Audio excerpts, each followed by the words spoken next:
దానికి చిత్ర విచిత్ర లింకులు అనవసరం. వీళ్ళు అప్పుడు పెద్దరికం చూపించాలి, హుందాగా ప్రవర్తించాలి. సరే ఏదో వచ్చేళ్ళవే మళ్ళీ ఒక 60 రోజుల పాటు కానీ పాప ఆయన తిప్పలేదు, ఆయన పడుతున్నాడు అన్నాడు అనుకోండి, పెద్దరికంగా ఉంటుంది. అలా కాకుండా ఈ పిల్ల చేష్టలే తలనొప్పి. వీళ్ళు ఎవరితోనూ రాసుకునేటటువంటి వార్తలు. అసెంబ్లీ ఆ మాట మాట్లాడలేదు కదా.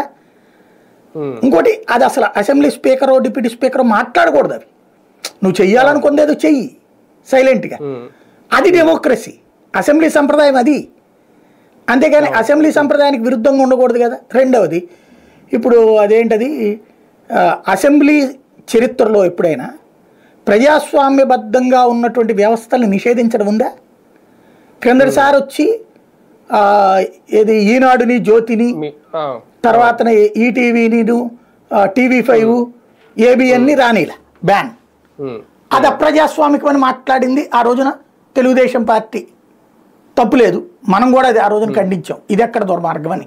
ఎందుకంటే మీడియాని రిస్ట్రిక్ట్ చేయడం ఏంది? నువ్వు నీ పర్సనల్ దానికి రిస్ట్రిక్ట్ చేసుకో, మీ ఇంటి ఫంక్షన్లకో మీ దాని గురించి. కానీ ప్రభుత్వం, ఒక ప్రభుత్వ కార్యక్రమానికి ఒక మీడియా నిషేధించడం అంటే ప్రజాస్వామ్యం చచ్చిపోయినట్టు అక్కడ.